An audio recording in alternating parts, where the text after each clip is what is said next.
Welcome to the Deep Dive. We're the show where we take the sources you send us and, well, we dig in to pull out the key insights. Yeah, get right to the good stuff. Exactly. And today we've got a really interesting set of materials on Sophia Dembling's book, The Introvert's Way. Mm-hmm.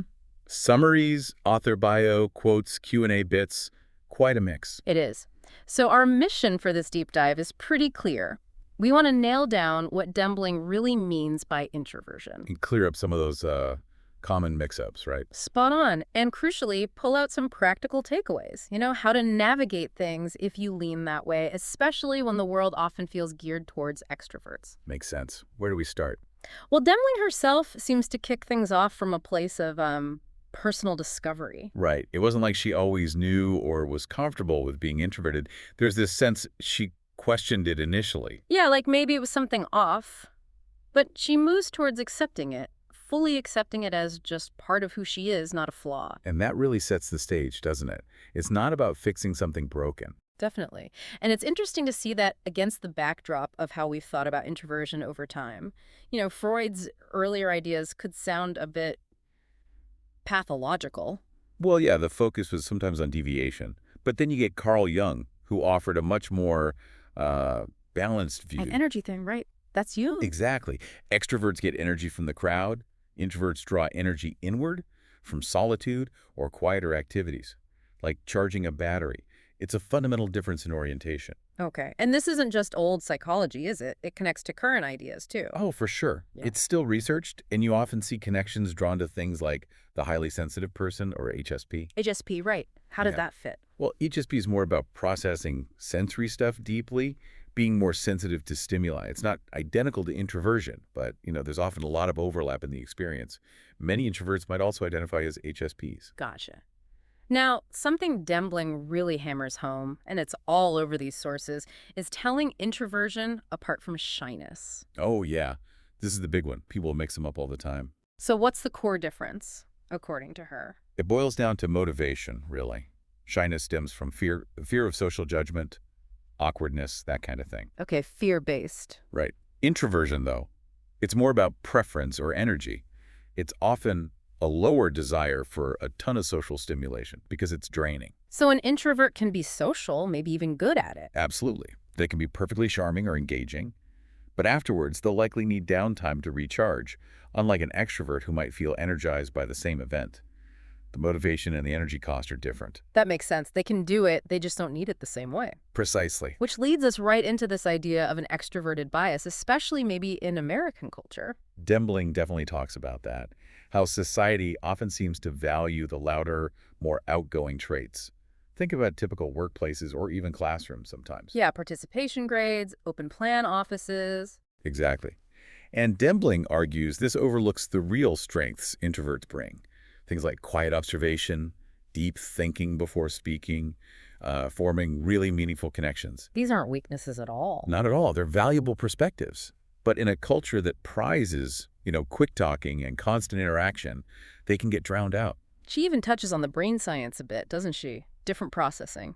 Yeah, the idea that information might travel along different, maybe longer neural pathways for introverts, leading to that deeper processing, but maybe a slightly slower reaction time in, say, rapid-fire conversation. So not slow thinking, just thorough thinking. Kind of, yeah. More internal mulling over. This contributes to what she calls that rich internal world. The internal world, that sounds quite dynamic. It really can be. Full of creativity, ideas, deep thoughts. And solitude isn't emptiness for an introvert.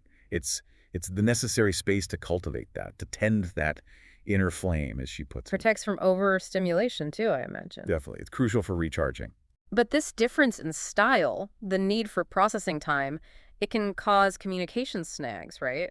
Like silence being misread. Oh, absolutely. An introvert might be quiet simply because they're thinking, really listening, formulating a response. But an extrovert might see that silence as, what, disinterest? Aloofness? Exactly. Or even disapproval. Yeah. So Dembling really stresses the need for, better understanding on both sides. Introverts may be explaining their needs, and extroverts learning not to misinterpret that quietness. Communication is key then. And that ties right back to energy management, which seems like the central theme. It really is. The core idea. Introverts gain energy from solitude. They spend it in social situations. Extroverts, often the reverse. So introverts need to be conscious energy accountants. You could say that. They need to budget their social energy, set boundaries, know when to say no, otherwise they end up drained, overwhelmed, and maybe irritable. And she gives those magic words for boundaries. What were they? Not my responsibility, not my problem. Wow, blunt, but potentially freeing, I guess. Yeah, it's about giving permission to not take everything on, to not feel obligated to meet every external demand, especially when it drains your core energy. It pushes back against that pressure to always be on. And she's adamant this isn't about being flawed. Introversion isn't failed extroversion. Absolutely not. It's its own valid way of being with its own strengths, like that preference for depth in relationships. Quality over quantity. Exactly. Like people just, maybe not all the people, all at once, all the time, they value fewer, deeper connections. Okay, so strong push for self-acceptance from Dembling. But you mentioned a critical thinking point in the sources, a bit of nuance. Yeah, just a reminder that while self-acceptance is vital, how introversion is perceived can still vary a lot. Yeah. Culturally, individually. Right. It's not just internal. No. And you look at someone like Susan Cain with quiet. She also highlights how societal structures can still disadvantage introverts, regardless of how much self-acceptance they have. So it's internal and external navigation. That's a really important layer. Okay, let's shift gears into part 2, navigating this extrovert-leaning world. First up, communication methods. Phones seem to be a big one. Often a source of dread for introverts. Why is that specifically? It's usually not the talking itself, but the immediacy. The demand for instant attention, the interruption of whatever deep thought they were in. It can feel jarring, demanding. Like being put on the spot. Exactly. And maybe having to engage in small talk, they find draining. Whereas texting or email, that's different. Totally different. It's asynchronous. You get time to think, process, craft a response. It feels less pressured, more controlled. Dembling suggests things like scheduling calls if they're necessary to manage that energy. Control seems key. And that applies to social events too, right? Managing those energy limits. Yeah, it's not about avoiding people entirely, but knowing your limits, recognizing how much social energy you have in the tank and being able to, communicate that. So saying no sometimes. Saying no without guilt, ideally. Prioritizing your well-being. Gently helping others understand you just need space sometimes. It's not personal. Which brings up that solitude versus loneliness point. They're not the same thing at all. Crucial distinction. Solitude for an introvert is often chosen, peaceful, restorative. It's positive aloneness. Evuling up. Right. Loneliness is different. That's a negative feeling of disconnection, isolation. An introvert cherishes solitude, but needs to be aware if it tips into unhealthy isolation. Interesting. And Dembling questions this idea that extroversion automatically equals happiness, the happiness bias. Yeah, she suggests maybe research focuses too much on the outward expressions of happiness, bubbly energy, lots of social activity. Which might miss the introvert's version. Exactly. The quieter contentment, the inner peace, the satisfaction from deep thought or meaningful connection. It's just a different flavor of happiness, potentially overlooked by some studies. And then there's that really damaging misconception. Linking introversion with narcissism. Ugh, yeah, that's a harmful one. It comes from misunderstanding both, really. So how does she counter it? By clarifying that an introvert's internal focus is about processing, energy, preference. It's not the self-obsession, the need for admiration, the lack of empathy that characterizes narcissism. They're completely different constructs. Good to clear that up. She also talks about flipping the script, seeing introvert traits as strengths, not disadvantages. Yes, like thoughtfulness, deep listening, preferring meaningful connections. These are huge assets, even if they're not always the most flashy traits in some settings. Okay, let's talk parties. The party predicament. Sounds stressful for many introverts. Dembling offers survival tips. She does. Practical stuff, like arriving early before it's overwhelming. Getting the lay of the land. Yeah, or taking strategic breaks, ducking into the bathroom for a few quiet minutes. Having a task, like helping the host. Finding one person for a deeper chat instead of flitting around. Anything to manage the overwhelm. I saw that chapter title, Hell is a Cocktail Party. Huh.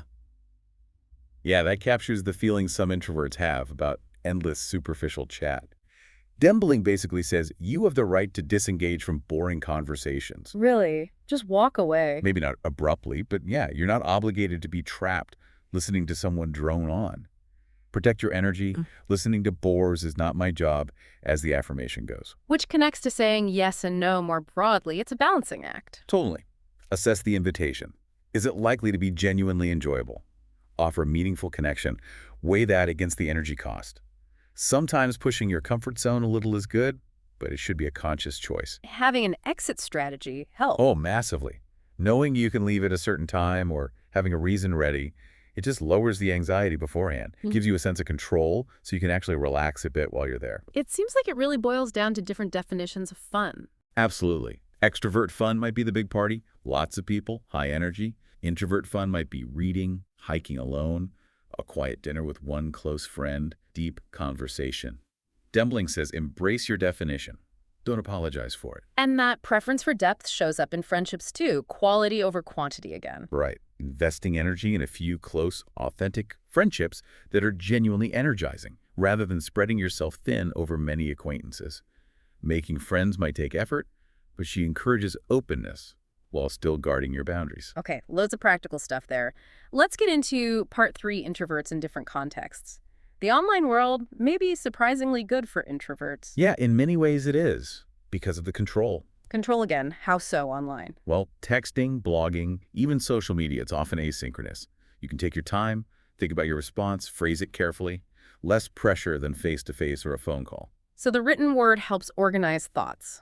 Exactly. And you can find communities online based on interests. Connect with people on your own terms, at your own pace. Texting often feels less anxiety-provoking than calls for many introverts. But there's a caution, right? Don't only live online. Yeah, that's important. It's a great tool. But Dembling warns against letting it completely replace face-to-face connection. Need that balance to avoid real isolation. Makes sense. What about relationships with extroverts? That sounds like a potentially tricky dynamic. It can be, but also really complementary. The extrovert brings energy, maybe encourages the introvert out a bit. The introvert offers listening, reflection. A balance. Potentially, yeah. But the introvert still needs their space. They thrive on one-on-one time, not always big group hangs, which can be draining. So what makes it work? Communication. Mutual respect is huge. Compromise. Understanding each other's energy needs, even figuring out how to argue productively, respecting those different styles, requires compassion and empathy from both sides. And families. Family gatherings can be intense. How do introverts cope? Again, communication and boundaries. Gently explaining the need for some alone time, maybe stepping out for a walk, finding a quiet corner to read, volunteering for a task that offers a bit of separation.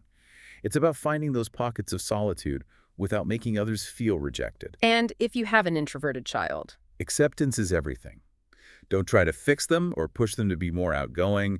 Nurture their nature, let them know it's okay to be who they are. It's not a developmental problem, it's a personality type. That's so important. Romantic relationships too, negotiation needed. Definitely. Talking about social needs, setting socializing rules that work for both. Respecting that need for guilt-free alone time is just fundamental for the introvert's well-being in a partnership. Okay, shifting to work. What are the strengths introverts bring there? Often things like deep focus, independent work, thoughtful analysis, they should play to those strengths. Finding ways to manage noise or interruptions in the workplace is also key, finding their comfort zone for focus. Interestingly, she says introverts can actually excel at public performance, like acting. Yeah, because it's often structured. It's a role. There are lines. It's controlled. That's very different from spontaneous, unpredictable social interaction. It highlights again that introversion isn't the same as performance anxiety or shyness. Got it. And tips for making friends if you're introverted. Take small steps. Maybe reconnect with old friends. Be open, but don't force it. Allow for that initial bit of awkwardness. It's normal. It's about gradual connection. What about mindfulness? Seems like it might be hard with the busy inner world. It could be a challenge to quiet the thoughts, yeah. But Dembling suggests it's actually really valuable. It helps introverts become more present, manage that mental energy better during interactions, feel less overwhelmed. And finally, she points out some common mistakes introverts might make. Yeah, things like over-isolating sometimes, or not communicating their needs clearly, leading to misunderstandings, maybe trying to go too deep, too fast in new friendships. And again, confusing introversion with fear or anxiety, just things to be aware of. That covers a lot of ground. Okay, part 4 feels like the wrap-up, embracing the introvert's way. Sounds empowering. It really is. It's about self-acceptance and practical tools. Like those affirmations you mentioned. Staying home is doing something. I like that one. Me too. Or, my presence is a gift, not a requirement. Listening to bores is not my job. Mm. They're like little permission slips to honor your own needs. Takes the guilt away. Exactly. And she encourages identifying personal goals related to your introversion. What do you actually want your social life or alone time to look like? And understanding the why behind it. And finding that middle ground in relationships seems crucial. Yeah, compromise is essential. The introvert might stretch a bit sometimes. The extrovert needs to respect the need for space and different communication styles. It's a negotiation, trial and error. All built on mutual respect, ultimately. That's the foundation.